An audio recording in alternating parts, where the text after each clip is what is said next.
मनुष्य के हृदय में भय का साम्राज्य रहता है सदा।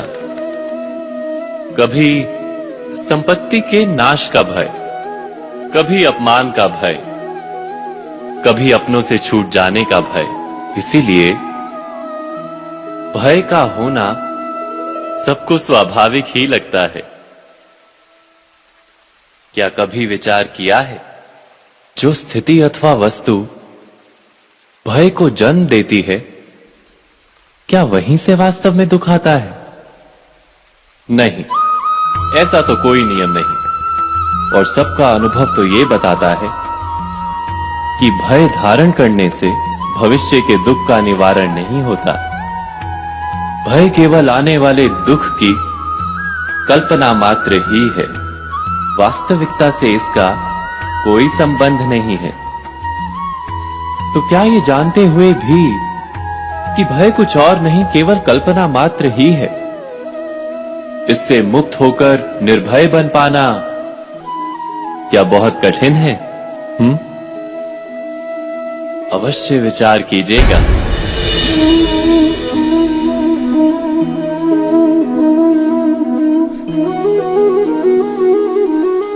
जगत में प्रत्येक व्यक्ति को किसी ना किसी प्रकार की निर्बलता अवश्य होती है। जैसे कोई बहुत तेजी से दौड़ नहीं पाता तो कोई अधिक भार नहीं उठा पाता, कोई असाध्य रोग से पीड़ित रहता है तो कोई पढ़े हुए पाठों को स्मरण में नहीं रख पाता।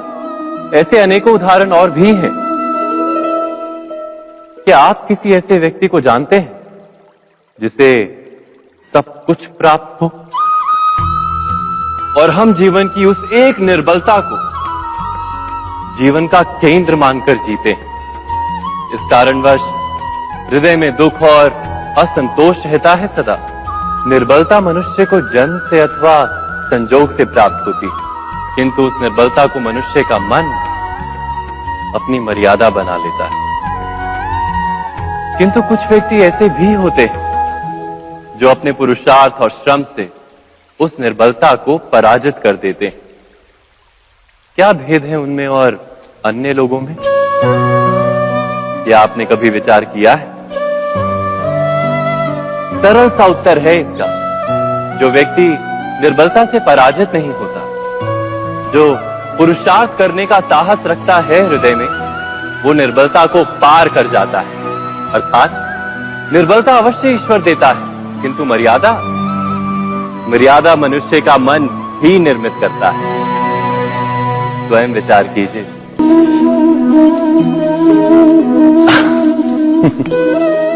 मनुष्य के सारे संबंधों का आधार है अपेक्षा। पति कैसा हो जो मेरा जीवन सुख और सुविधा से भर दे? पत्नी कैसी हो जो सदैव मेरे प्रति समर्पित रहे? संतान कैसी हो जो मेरी सेवा करे, मेरा आदेश माने?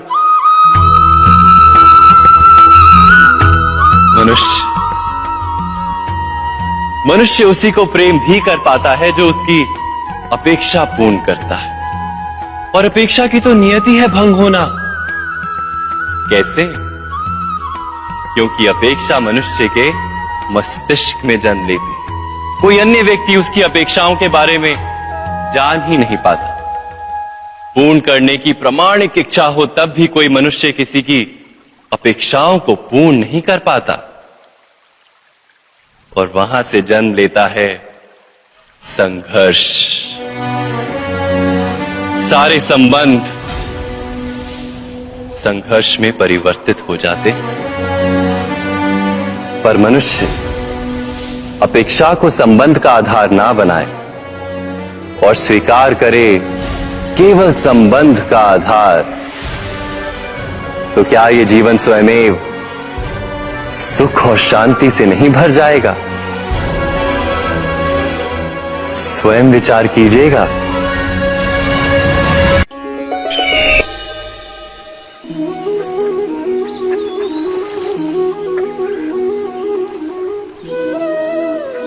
समय के आरंभ से ही मनुष्य को एक प्रश्न सदा पीड़ा देता है कि वो अपने संबंधों में अधिकतम सुख और कम से कम दुख किस प्रकार प्राप्त कर सकता है। क्या आपके सारे संबंधों ने आपको संपूर्ण संतोष दिया है? विचार कीजिए। हमारा जीवन संबंधों पर आधारित है, हमारी सुरक्षा संबंधों पर आधारित है। इसी कारण हमारे जीवन के सारे सुखों का आधार भी संबंध है। किंतु फिर भी हमें संबंधों में ही अधिकतर दुख क्यों प्राप्त होते हैं? सदा ही संघर्ष भी संबंधों से ही उत्पन्न क्यों हो जाते हैं? कभी विचार किया है? जब कोई व्यक्ति किसी अन्य व्यक्ति के विचार अथवा कार्य को स्वीकार नहीं करता, उसमें परिवर्तन करने का प्रयत्न करता है, तो संघर्ष जन्म लेता है। अर्थात जितना अधिक अस्वीकार उतना ही अधिक संघर्ष, और जितना अधिक स्वीकार उतना ही अधिक सुख। क्या ये वास्तविकता नहीं? यदि मनुष्य स्वयं अपनी अपेक्षाओं पर अंकुश रखे, अपने विचारों को परखे, किसी अन्य व्यक्ति में परिवर्तन करने का प्रयत्न ना कर स्वयं अपने भीतर परिवर्तन करने का प्रयास करे, तो क्या संबंधों में संतोष प्राप्त करना इतना कठिन? अर्थात क्या स्वीकार ही संबंध का वास्तविक अर्थ नहीं? स्वयं विचार कीजिए।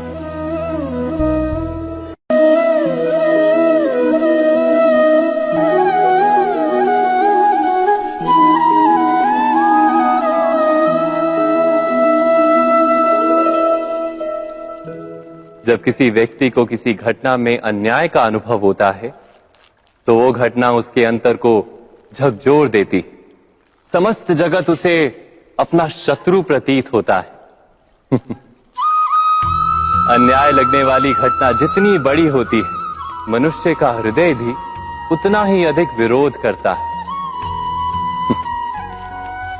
उस घटना के उत्तर में वो न्याय मांगता है, और ये योग्य भी है। वास्तव में समाज में किसी भी प्रकार का अन्याय व्यक्ति की आस्था और विश्वास का नाश है। किंतु ये न्याय क्या है? न्याय का अर्थ क्या है? अन्याय करने वाले को अपने कार्य पर पश्चाताप हो, और अन्याय भुगतने वाले के मन में फिर से विश्वास जगे समाज के प्रति। इतना ही अर्थ है ना न्याय का। किंतु जिसके हृदय में धर्म नहीं होता, वो न्याय को छोड़कर बैर और प्रतिशोध को अपनाता है। हिंसा के बदले प्रतिहिंसा की भावना लेकर चलता है। स्वयं भोगी हुई पीड़ा से कहीं अधिक पीड़ा देने का प्रयत्न करता है, और इस मार्ग पर चलते अन्याय को भुगतने वाला स्वयं अन्याय करने लगता है। शीघ्र ही वो अपराधी बन जाता है। अर्थात न्याय और प्रतिशोध के बीच बहुत कम अंतर होता है, और इसी अंतर का नाम है धर्म। क्या ये सत्य नहीं? स्वयं विचार कीजिए।